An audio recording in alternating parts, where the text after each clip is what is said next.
Hey there everybody, how's it going? Nice to see you again. So yesterday I drove 5 hours to look at 32 pieces of paper hanging on a wall.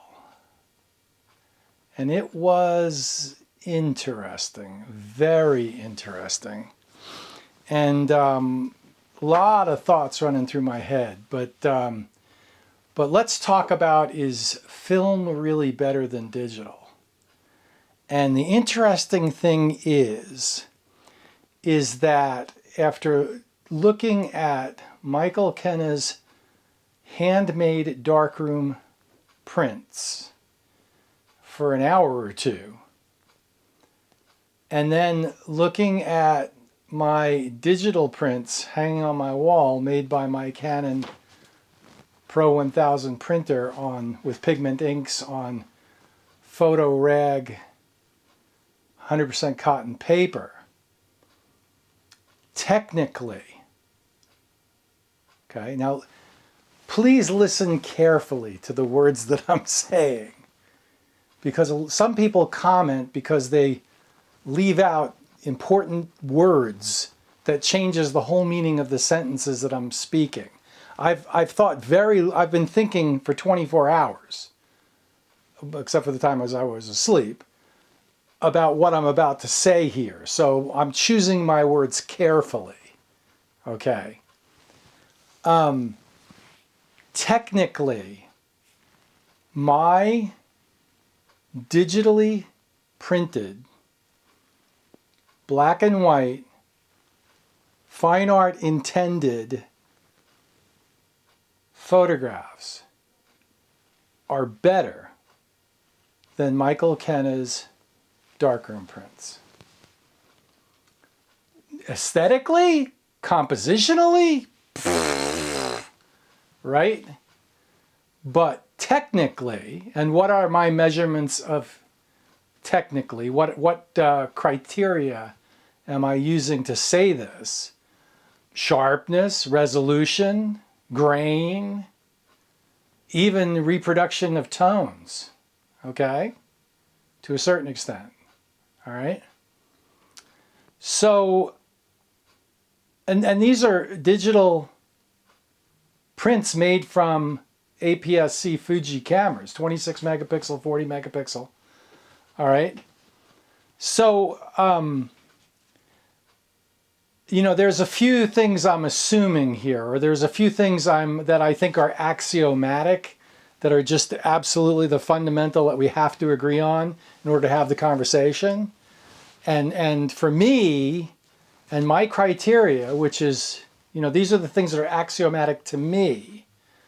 The whole goal of my photography, and I think it extends to everyone else's photography as well, the whole goal, depending upon what you're doing, of course.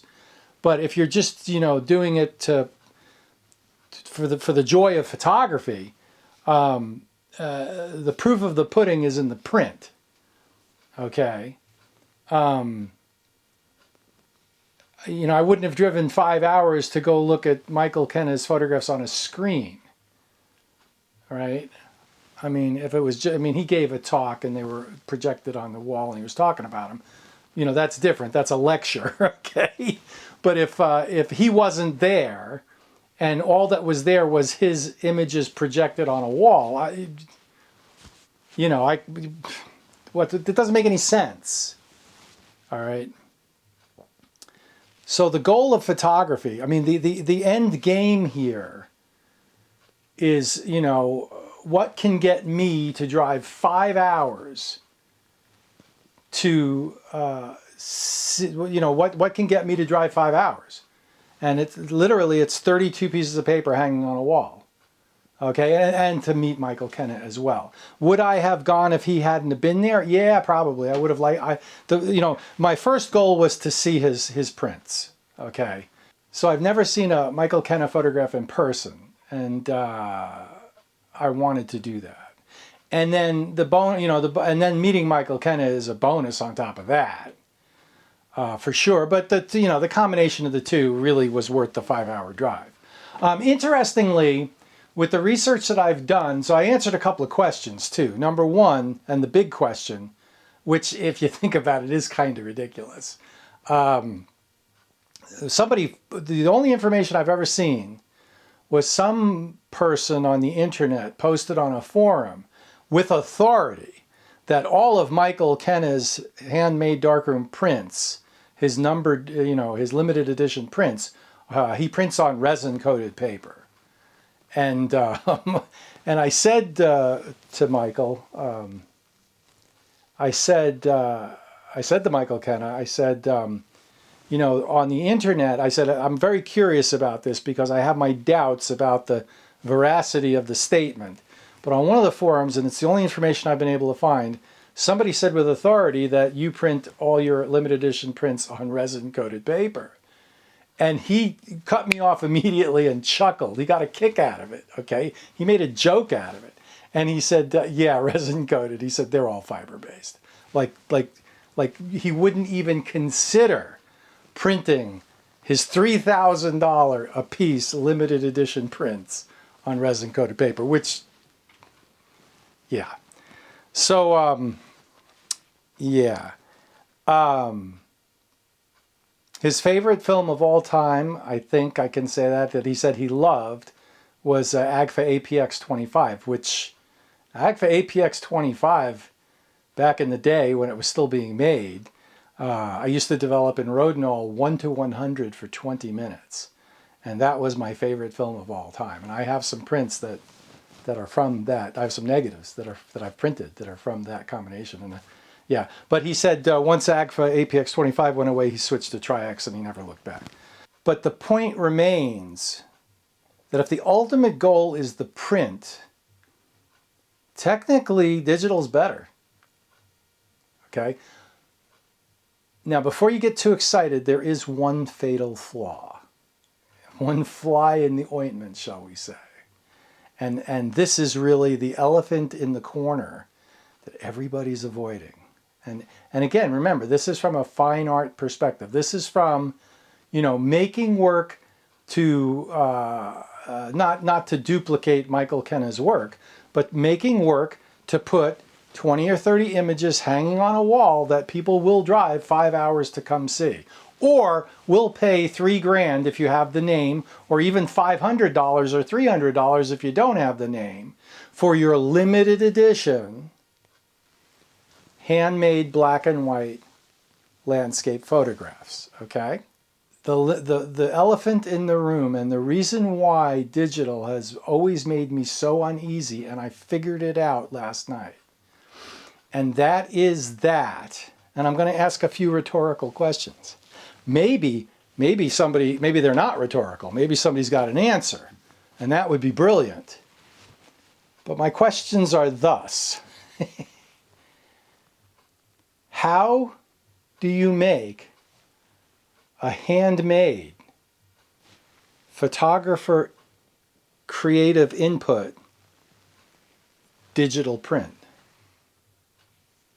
A digital print is inherently machine made. Okay? When Michael Kenna makes 45 prints in the darkroom, he physically makes them. Even if he after he enlarges it and dodges and burns with his hands manually, even if he hands it off to an assistant and they soup it, he still physically made the print under the enlarger. All right? When I dodge and burn in DxO Photo Lab and then I make the file, and then I hit the print button, what's the difference between me hitting the print button and anyone else hitting the print button? Nothing. It's not handmade, it's a machine-made print. So then that opens up the can of worms. What is the point to a limited edition machine-made print? There's nothing limited about it. Once the file is in existence, anybody who, has a pigment-based printer, or even a Canon Pro 1000, or the Pro 1400 10 years from now, whatever, it's still gonna, the prints are gonna look exactly the same. The archivalness of the inks might be better, and the inks might improve a bit, but nothing's, and again, I have no input to that. The photographer has zero input into that. The photographer just spends his money, buys the Canon printer, sticks it in his room, plugs it in, and hits the print button. And whatever the Canon engineers did to make the print look like what's on the screen is out of the photographer's hands. It is not a handmade print. When I make a darkroom print under the enlarger, and what's really funny is when you dodge and burn, if it's a complex dodge and burn regime or regimen, there's some variation in the prints. Not a lot. If you're a good printer, there isn't. But if I make a run of 45 prints, they're going to be different. Okay, a little bit. But that's the magic. It's a handmade product. The silver-based print is a handmade product. Okay. And so a limited edition printed by the photographer in the darkroom. If you stamp the back of the print printed by the photographer and it's a silver-based print, that means something. That has meaning. If you stamp the back of a pigment-based print that came out of a printer, that all the photographer did was push print or click print on his mouse or her mouse. What does printed by? It wasn't printed by the photographer. It was printed by the Canon engineers who built and the assembly workers who built the printer. All right? And that's the fatal flaw of digital as a fine art medium, in my opinion. I mean, it answers something that's been bothering me for years. Technically, is it better? Is digital better? Yes. Is it easier? Yes. Is it cheaper? Yes. Is it less of a pain in the ass? Yes. But it's not a handmade product. Okay? If Michael Kenna had printed all these images digitally with a Canon printer on PhotoRag, the best paper, I probably wouldn't have driven 5 hours to go see them. Okay? Even if they were technically better. So, I have more questions than I have answers, because then you get to the point where I'll just give you another way that the digital print is better than the film print or than the silver-based print. The best paper that you can buy, photographic paper that you can buy for silver paper for wet darkroom work, is Ilford multigrade fiber-based. It's the gold standard. Well, Ilford multigrade fiber-based is a wood pulp-based paper. And Ilford themselves says archivally it's only good for like 200-300 years. Now, Wilhelm Research, who does the accelerated aging tests, says it tests the highest. Okay, so Ilford's being conservative. And we have a track record of wood pulp-based silver fiber papers from 100 years ago that still look great. Okay? But still, when you don't take, Ansel Adams didn't take his wood fiber-based prints, silver prints, and dry mount them to wood pulp mat board. He dry mounted them to 100% cotton rag museum board. And doesn't it seem kind of ridiculous that we're doing it because it's the traditional thing to do and Ansel did it, but we're not going to get a cotton rag based fiber silver photographic process paper anytime soon, if ever, because that's not where the technology is now. It's a diminishing thing. Okay, the technology pushes are into digital reproductions and inkjet prints, and that's where all the innovation in paper is happening. All right, but we're taking wood pulp based silver paper and we're dry mounting it to archival museum board. Well, I mean, from a purely academic standpoint, doesn't it make more sense to take pigment ink paper on a Hahnemühle photo rag 100% cotton archival paper? Much better paper than the substrate that Ilford is using, and print that and then dry mount it to archival 100% cotton rag board, right? So But the problem is, even though technically the digital prints are better in many different regards, the real big fatal flaw with digital is it's not a handmade product. Okay? It can, you know, it can reflect the vision of the photographer. There's no question about that. I'm not saying it can't, because the photographer dodges and burns on the computer and then prints it out to the printer.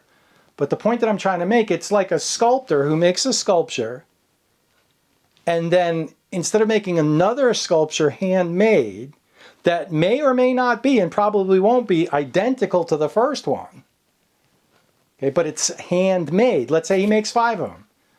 You buy 1 of 5, 2 of 5, 3 of 5, 4 of 5, 5 of 5. They're all a little different. They're all the same sculpture. They're all handmade. Or would it be better for the sculptor to make the first one and then have it 3D image scanned, and then have a machine sculpt, a computer CNC machine sculpt 4 more that are identical to the original sculpture, same material, same whatever, marble, whatever. And that's the difference between digital and silver based. Okay? The sculptures that are machine-made CNC are identical to the artist's original, but they're not handmade. Now, we can go into why that has meaning for people and why it doesn't.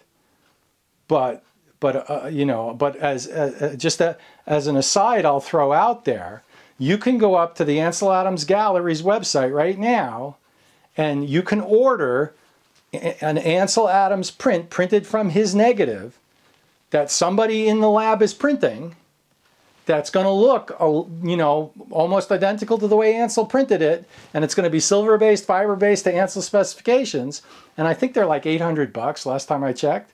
Whereas the same photograph, silver print, printed by Ansel Adams when he was alive, just sold at auction for, you know, $150,000.